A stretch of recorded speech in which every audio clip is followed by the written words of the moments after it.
First is approval of the minutes. Do I have a motion? So moved. Second. I have all in favor of approving the minutes for the October 14th, 2025 operations meeting. Say aye. Aye. Aye. Anybody against?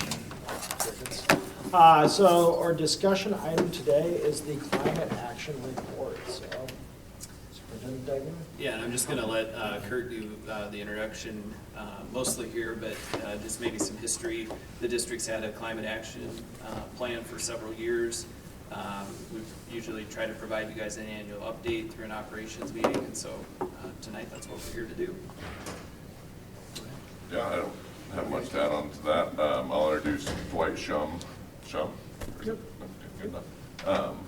With Design Engineers. Design Engineers is a great partner of ours. They do a lot of our HVAC, electrical, technology planning across the district. I mean, you probably tell me the year you guys had your first project here, but Oh, it was in the 80s. 80s. So tremendous partner of ours. We lean on them for a lot of things, and they're always very responsive to our needs. And so we're happy to partner with them on this work, and look forward to many more years of productive partnership. So that will turn over. All right, great. Well, thanks for taking the time, and thanks for your interest in this topic. I'll just say at the beginning that Iowa City School District is amazing when it comes to emissions. You guys are way ahead of the pack, and it's really cool to be able to get to work with you and kind of help track where you are and where you're going. So thanks for that. So yeah, kind of like Matt said, we'll start with a little background, then we'll sort of dive into actual emissions since this plan started, and then we'll talk a little bit about projections and where things might be going. So it was in 2019 that the board adopted a resolution about greenhouse gas emissions specifically, and then in 2020 there was an initial inventory done, and then in 2020 specific targets were set, and those targets were set to align with the IPCC, the International Panel on Climate Change, and their goals. That's well-established international organization that set targets, and the goals were set to align with that, which was a 45% reduction by 2030 in greenhouse gas emissions, and then zero emissions by 2050. So from a big picture standpoint, that's those are the goals that the district adopted back in 2019. And then 21, 22, 23, and 24, we've done updates on where you are on that process. The process involves going through and inventorying all the different ways that you contribute greenhouse gas emissions and to what level. So here we are in 2025. This is the update with 2024 data. We always lag, actually with more than a year behind. So this will be calendar year 2024, and we do calendar year instead of school year because that's how the utilities report their emissions, is on a calendar year basis. So they publish those kind of mid-year, and then we can take that and aggregate that relative to your usage. So just wanted to real quickly do an overview on carbon emissions accounting, and I think this is a little bit important because there's a fair amount of greenwashing that can go on, and you guys are really good about being sure that the data that you're tracking is accurate and well respected. So I think it's the Greenhouse Gas Protocol by the World Resources Institute sort of established an emissions accounting system, and so that's the system that we use, and they break emissions down into 3 different scopes. So scope 1 are emissions due to on-site combustion of fossil fuels. So emissions that you put into the atmosphere directly yourself. So that would be burning natural gas for heat, district-owned vehicles, and even though the district doesn't own the buses, we count that as a scope 1 emission, from the emissions from the buses. So that would be scope 1. Scope 2 is emissions due to the purchase of energy. So you didn't run the power plant and burn the coal or whatever it was that made the emissions. You bought electricity from someone who did, and so that's scope 2. Scope 3 emissions is essentially everything else. So that would be emissions from staff and students commuting to and from school, emissions by people, your partners, and all of that really is outside the scope of this analysis. So we're just tracking emissions that the district does themselves through scope 1 and scope 2, not the ancillary scope 3 emissions.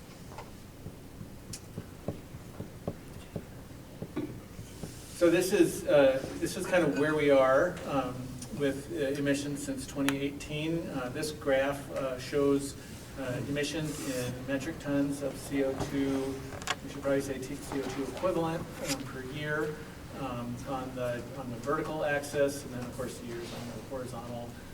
Dark orange is the actual emissions, and the light orange is what was projected. So at the end of this presentation here today, we'll talk about what are projected emissions going forward. And so this is what we projected back in the previous years. This graph has a really good shape, down and to the right. That's what you want. And really the projections and actual track each other fairly closely. You'll see in a minute, there's some factors there that are not under your direct control that have a pretty big impact on those. And so that variability really is kind of those outside factors. So this graph shows what the actual are versus what your goal was. So the stated goal was to reduce emissions by 45% by 2030. And so that's that dashed purple line there at the top is going from 2018 down to a 45% reduction in 2030. There aren't many organizations out there that can present a graph like this, so this is awesome. Starting in 2022, you've been 22, 23, and 24 have all been below the 2030 target. 2020 technically was 2, but I feel like that one doesn't count. So since 22, you've already been below your 2030 target, so that's impressive. In fact, and in 2024, it was a 62% reduction relative to 2018, so very, very significant. That's the good news. We'll talk in a minute. The challenging news is that the way these goals are often set up is on a linear basis, but the earlier reductions are generally easier. It's it doesn't usually follow a straight line. It's going to follow sort of you're going to get down there, and then it's going to flatten out, and then it gets harder and harder the closer you get to zero. So just breaking it down by category. So this graph is, again, emissions on the left on the vertical axis and years on the right. The different colors are different sources, and so this is a good way to get a sense of where are those emissions coming from. It's a good way to target where should we focus our efforts for further reductions. So the top bar there is gasoline, so that's pretty much district-owned vehicles. The green is diesel, which is primarily the emissions due to bus activity. Then natural gas is the yellow, and then electricity we broke up into 3 different categories because you purchase your electricity from 3 different utilities, and those different utilities have very different emissions profiles. So the dark orange is Linn County REC, the medium is Alliant, and then the light orange is Mid-American. And then you'll see that the top 3 there, those are the scope 1 emissions, which historically have been about 40%. Now that percentage is going to vary from year to year, so that's just really kind of on the early side of this graph. Scope 2 is the bottom 3, really your purchased electricity, the emissions that come from that. So a lot of the reduction here has really been due to 2 things primarily. Number one, the district gets a lot of its heat from electricity, and a lot of its electricity from Mid-American Energy. And so the combination of those 2 things is what allows you to have low emissions. Your buildings, as you can see, is the vast majority of your emissions. So the green and the blue are just the top little bit. So that's the only part that's not coming from buildings. Natural gas and electricity is buildings. So most of your emissions come from buildings. And a lot of schools' emissions come from heating because you're most active in the winter and we have cold winters. So the fact that you have efficient electric heat in primarily geothermal heat pumps is what most of your buildings have. Very efficient form of heating, and it's all electric. And then when you combine that with the fact that you purchase most of your electricity from Mid-American Energy, and they get most of their energy from wind, and starting in '24, they also have some nuclear energy that they sell to Iowa customers. So between those are both emission free. So you can see that light orange bar on this graph starts out, about 9,000 tons in 2018 and is 0 in 2024. And that's because in 2024, Mid-American provided renewable and nuclear energy to all of its Iowa customers to meet 100% of Iowa's demands. The other thing I'll say about Mid-American Energy is that, and the different utilities handle this a little bit differently. When you talk about electricity goes onto the grid and it all mixes together, and so it's like, which electricity did you get? And there is an accounting mechanism for that, which tracks renewable energy certificates, which means if you put renewable energy on the grid, you get a certificate, and you can then allocate that to different customers. Mid-American takes all of the renewable energy that they create, and they retain those certificates for their Iowa customers. So they are selling you renewable electricity, and that is verifiable with the renewable energy certificates and that accounting mechanism.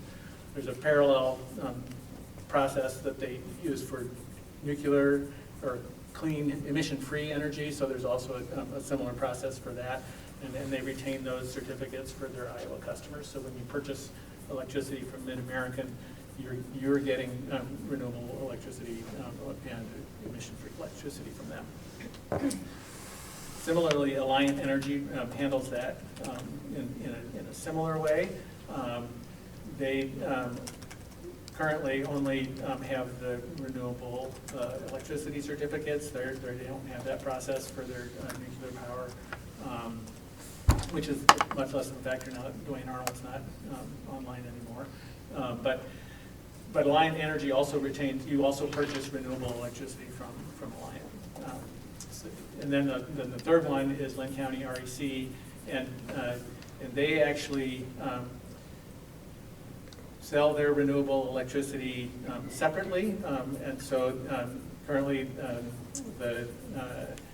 when you are just on their standard rate structure, you don't get any renewable electricity from them because they sell their renewable electricity to specific customers that contract for that. Most of your buildings are in Mid-American's territory, and so that's great news because you're getting really emission-free electricity for most of your buildings. You can see on the graph here that the orange bars are bigger than the dark orange bars are bigger than the light orange bars, and that's not because you have a lot of buildings in the territory. It's just that what you're getting, the electricity that you're getting from them has all the emissions associated with it. So this graph kind of breaks it down by building, and so this is how much. This is not normalized by size of the building. So this is total emissions, regardless of the size of the building. So you can see the top four on here are all in Lynn County REC, and so that's why they have the bigger emissions, because the electricity you purchase from them all of it has emissions associated with it. But then you can see West High School, City High, this building, the yellow bars are natural gas, and the orange bars on here are electricity. So like this building, there's no emissions associated with electricity used for this building because it's in Mid-Americans. This is for 2024. So that's what this graph shows, is it kind of breaks it down by building.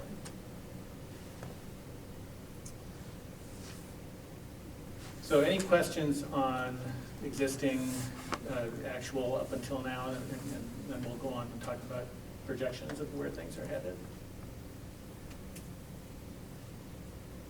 Okay. So this lays out the whole timeline of the goals that the district has. So 2030 is kind of that interim goal. You can see a slight change in the slope of that purple line. It's not very dramatic. And then with the goal to get to zero by 2050. What this projection is based on is what we're calling a current path. So that would be projections based on on your current facilities master plan, and what additions you have planned in that, and changes you have in that plan. It doesn't include any other strategies at this point. Those just the ones that have been really part of that facilities master plan. So you can see, as far as the current path goes, if you follow just what's in that plan, you'll stay below that target line all the way till like 2036. Like I said before, the little bit deceiving thing here is that the closer you get to zero, the harder it is. So if you kind of just sit here until 2036 and then start reducing it, that's going to be harder than kind of chipping away at it from where you are, and you're starting from a good point. So what are some things that you can consider for the future as you think about how do we ultimately get to zero by 2050? Transitioning vehicles from fossil fuel to electric, that'll reduce those blue and green bars. So that's one element. Transitioning building natural gas usage to electricity is another strategy, and our opinion is that that's probably the biggest thing for you to focus on, because it's the one that's going to take the longest to ultimately complete. I mean, you're starting from a good place where you have a lot of buildings that are already heated with electricity. But that transition to go from natural gas use to electric that's a long-term thing, and it's best to plan for that long-term.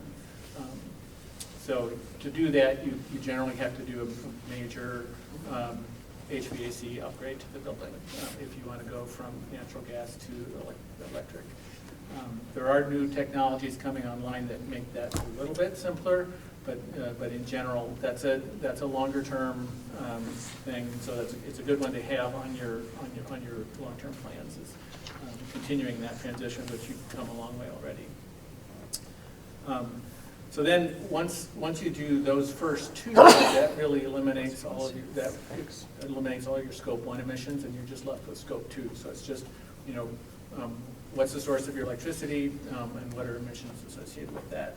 And there's really kind of two options for getting that to zero. One is to produce your own emission-free electricity, and the other is to procure it or purchase it somewhere somehow. So those are things that can also reduce your emissions and what it ultimately will take to get to zero. And that gets me to the end of my presentation. I'm briefer than I was last year. Do you have anything to add before questions? No, go ahead and start with questions. Questions for anybody? Go ahead, Charlie. I have a couple of things. One, I'm interested in looking at the change in operating cost for to heat buildings, some major use of energy. And if we're trying to establish that change in cost differences in this plan, or if that can be done. So this plan is really focused just on emissions and not on operating cost. That's certainly something that can be done, but not part of the scope of this analysis. Had it create additional cost to this plan? To make that Well, analysis, or? There's a whole range of costs based on how detailed that would want to be. So basically, it could, the more detailed, the more costly it is, and the more high level, the less costly it is. Yeah. Well, we have a reason for being interested in that. It has to do with what a local group is talking to us about in terms of installing solar emissions, or solar generation. Yeah, okay, yeah. Yeah, so one thing I would suggest, if you do look at installing solar, if you're doing solar for cost management, it kind of doesn't, you probably want to pick Alliant buildings, because Alliant has the most expensive electricity. If you're doing it to try to reduce your emissions, I would focus on Lynn County REC buildings. Because if you put solar on a Mid-American building, you're not going to really move the needle at all on your emissions. You might save money, but you're not going to change your emissions because it's already zero. I remember Director Eystone last year talking about putting solar on his house with Lynn County Rec and them changing the price structure to power his house otherwise. Yeah. There's some To make important up. details there. To get to zero with Lynn County REC, the rate structure is not real favorable for that. The way their rate structure works is you don't get net metering, essentially. They true it up every month, and so you can't generate extra in the summer to use in the winter. And so for schools, that's especially challenging because your usage in the summer is lower. So you would produce the most in the summer, but you wouldn't be able to, count that to offset your usage in the winter because you wouldn't, for the cost, you wouldn't be able to capture the cost. Your emissions, you could count those for emissions reduction, so you reduced it by extra, so you could be net zero for emissions, but from a cost standpoint, it would be pretty challenging, I think. And that's just for one generator or one provider? That's for Lynn County REC that has that structure. They're all a little bit different, but Alliant would you get your most bang for your buck putting solar on Alliant buildings for cost. You get your most emissions bang for your buck with Lynn County, but the cost is much more challenging to pay back on it. So Director Easton was able to connect us to a conversation from kind of Better Together. They have, different offshoots of their 2030 goals. And it was an interesting conversation, particularly around solar. And I think there's a couple paths and just things to think about. One that I think Charlie's kind of getting at is what's the analysis of we have avenues to pay for, construction or materials through some specified funding sources right outside of our general fund. And so it might not be like a dollar for dollar trade-off per se, but if it saves us money on the general fund and reduced utilities costs that allows us to do more with staff, it might be worth, what doesn't seem like an efficient trade, but you're trading dollars that we have some better specified purpose for, so some freedom in the general fund on reduced utilities. So that was one avenue. The other one's kind of the community good, right? Just the community trying to move goals forward, and again, this effort to reduce emissions, and us being a major player in that as far as a large employer in the county, and it's visible and it's recognizable, and does that inspire other interests, right? And how does that then get negotiated against our realities around cost and benefit to those things? I think tonight, kind of just listening and thinking through the presentation. The other part of that that I think would be interesting for us to consider would be this transition building gas systems to electric, right? Where does that kind of fit into that equation about, you know, what's our best use of resources, knowing that, again, we could spend some resources over here and have a big impact on direct service to our kids as well, while also trying to achieve, you know, some of these climate goals. And so part of what that group had asked us to do is come back with questions from you guys, you know, about what analysis would be helpful. I'm not sure we would have to engineer that analysis on our own. I'm not exactly sure what that group's capacity to be able to do that is, but if we had some good questions or some good feedback, if you're thinking along with the same lines as me about those would be interesting, you know, pieces of information to run down that might help us kind of set some goals for the future too about where do we want to look in addition to, so.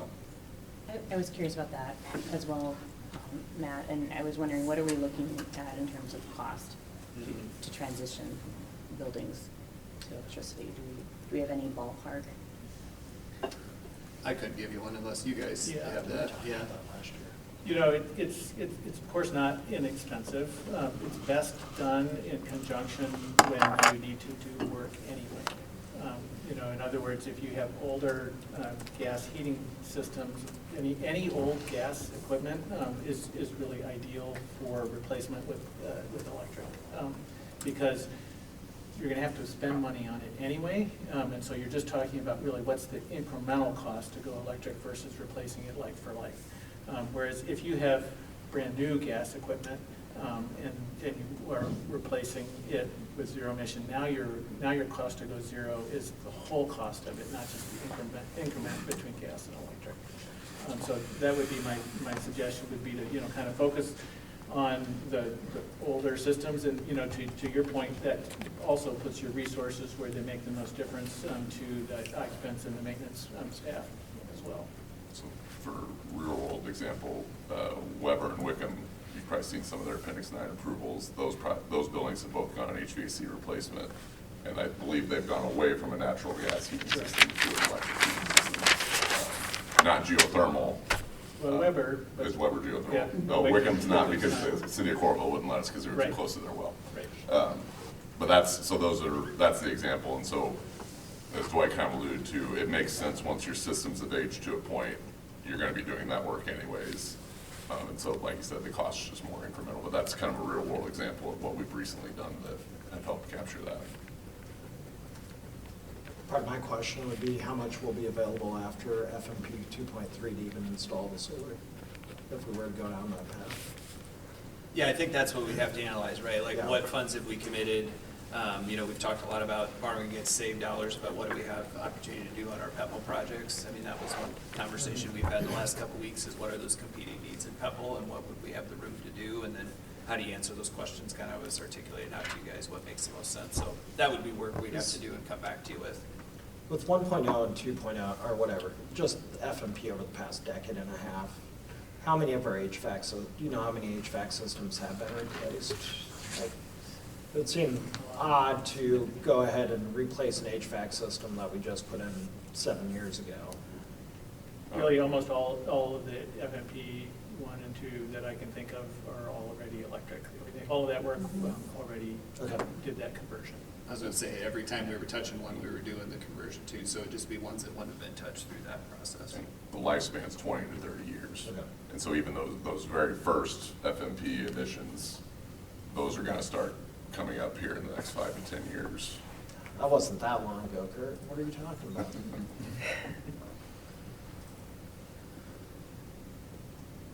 What other questions do people have? I guess my question would be, this is just because I'm wholly ignorant of this, where Lynn County Rec is going to be there for the test of time unless they get bought out by Alliant or Mid-American, correct?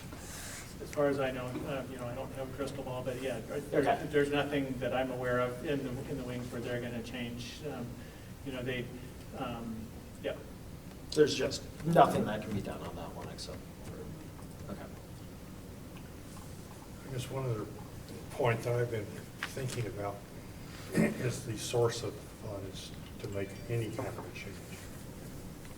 And it seems to me that to make a change in equipment, And we can do that, we can finance that through capital funds, basically. And that money is paid back from taxpayers, from local property taxpayers, basically. And it doesn't cost anything for a general fund to county. But if it saves general fund money, then we're shifting the cost of operating the district somewhat more towards local taxpayers. And while I'm supposed to be aghast at that, I'm not. I think that's actually a good idea for districts to consider because of the state's weird way of restricting how we can finance our overall operations. I'm trying to remember, because we had a number last year, when we had this meeting on how much it would save, and at that point, I thought we said it wasn't enough to be worthwhile. So You're talking the solar? The solar Yeah. emissions, Yeah, it was I mean, like $32,000 that was.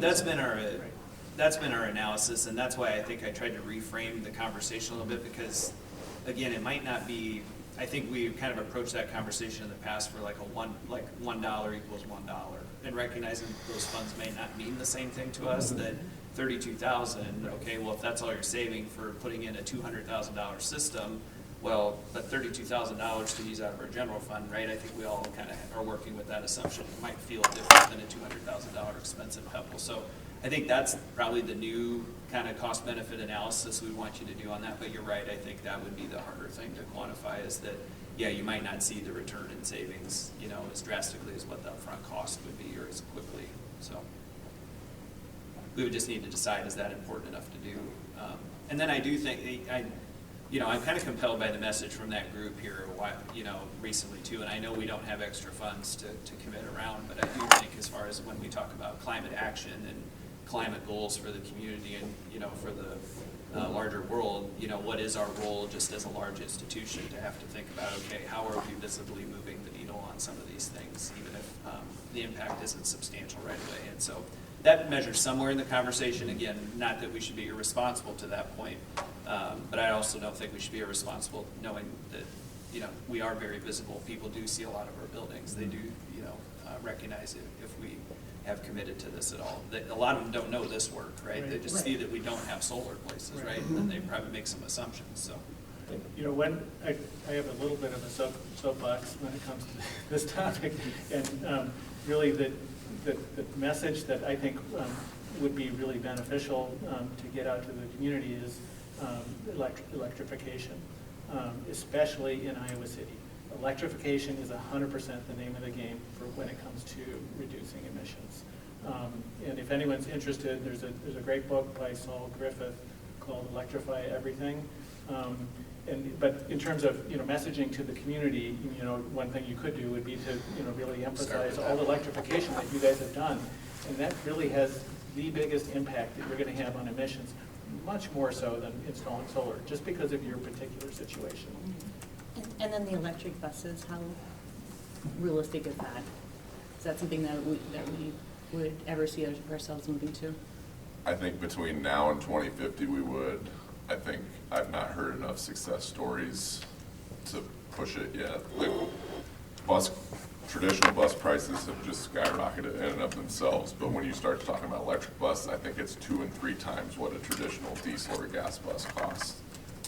And there's certainly federal incentives based on some VW shenanigans that help pay for that for a lot of districts. But for instance, the city of Iowa City, their electric bus fleet is all parked across the street from our office because the company went under and they can't get any parts.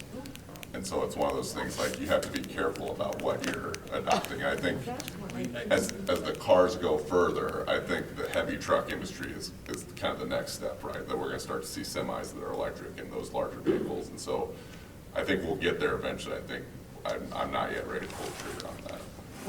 We did write some language into our contract with the bus company to explore that and see what we could do with them. One of the challenges beyond that is just being in Iowa, because they passed the law about requiring seatbelts on any new buses, which, to Kurt's point about that cost, has increased the cost of school buses even more in the state. The other part that we've talked about with the bus company is that even if we went to electric buses, to Kurt's point about the ability for them to make longer trips, we wouldn't be able to go to a full electric fleet at this point simply because the routes are too long and then for activities and athletics. So we're trying to explore it and look at other ways to move away from buses to vans and some other electric vehicles to shrink the footprint of that fleet if we can, but it'd be awesome, but it's just, I think, too far on the horizon still for us. Where are we with transitioning our district-owned vehicles to electric? Yeah, so it's kind of a case-by-case basis. For instance, recent vehicle purchase, we bought a new plow truck. I personally drive an electric truck. I'm not trying to toot my own horn, but I would never plow snow in it because it just doesn't, it wouldn't last long enough, right? Like, I can drive to the Quad Cities and back on a very cold, windy day, and I'm barely getting back. And so think about plowing for 12 or 13 hours like some of our snowstorms are. And so we are doing it in instances where it makes sense. Yeah. For instance, I'm proud to tell this fact, all district snow blowers are electric. So we're not putting any greenhouse gas out with our snow blowers. So just- Lowers your next. That's one thing that I'd want to know out of it is what would be the cost? And I was looking at the 2024 meeting because they gave us two examples. It was Grant Elementary and, is it Grant, just Grant? Well, at least Grant Elementary and one other, yeah, what it would cost to put solar on the buildings and the annual savings, and what that would look like for all the buildings potentially. Because it's always one of those ones, and I know it may be a futile look, but it's one of those things that I get asked often. It's like, why don't you put solar on City, West, and Liberty? Because you have all that roof space. Yeah, and I think, That way I Yeah. have something Yeah. to at least take to the community to be like, this is the cost and what the savings would be, and. our understanding, and do I jump in here if you have a different one, would be, I think that's important to mention. I think we should do that for where it makes sense. I think there's some of them where it's kind of a non-starter Yeah, conversation, yeah. and so those buildings, I guess I wouldn't want to ask the team to spend the time to do the analysis on that, but there are some where there'd be opportunities, and then run that cost analysis on, okay, what building structurally could even handle it, what would catch enough sun to, Yeah. generate any electricity from it. So we could do that in some isolated spots for sure, and I think we probably should do that just to come back from a cost-benefit analysis standpoint. I do like your messaging point. Like, I wonder if there's an opportunity there for us to tell this story a little louder to people and to share that, because I hadn't necessarily thought about it that way from the electrification Yeah. standpoint. And I think that would be a good one for us to highlight rather than, you start getting all the way down in the rabbit hole of emissions and how we reduce that, you lose people, right? Right. Too much. But if you get the opener to, Right. a one-word phrase that we can kind of catch on with folks, that's interesting. So I think we'll definitely explore that. One other quick point I'd make with that is, as everyone knows, there were a lot of changes to the Inflation Reduction Act in the recent tax bill. So you wouldn't be eligible for any federal incentives for solar. However, you are still eligible for very significant incentives on geothermal. So any geothermal heat pump project, 30 to 40% of that entire cost is payable direct pay to the district. So there's a lot of, again, bang for the buck, a lot more bang for the buck there as well. Of course, that doesn't come, it's a rebate that comes after the fact, so you can't use it. You have to come up with the money up front and get it on the back end. I think with that, unless we have other questions, because we have photos to take. But thank you for coming in and the presentation. Anybody else? So it sounds like, just so we're clear, you guys are interested in seeing some of those figures back and Yeah. having a follow-up conversation Yeah. at some point. Agenda setting, are there any topics? I will no longer be on this committee next month, but I'll be an alternate, so. My guess is, I think we should, if we don't do operations right away, we can either wait, or we should come back something finance related. We haven't done a financial oversight committee meeting, so we could maybe entertain bumping an operations committee meeting a month and doing a financial oversight. We'd have a couple things to come back to you on in that regard as we plan for negotiation, staffing, all that, so. Okay. That's what we had kind of slot. Was that we had marked anyways? Yeah. It seemed like we had had one earlier and we never got to it, so, yeah. Anything else? Have a motion to adjourn. So move. Second. All in favor? Aye.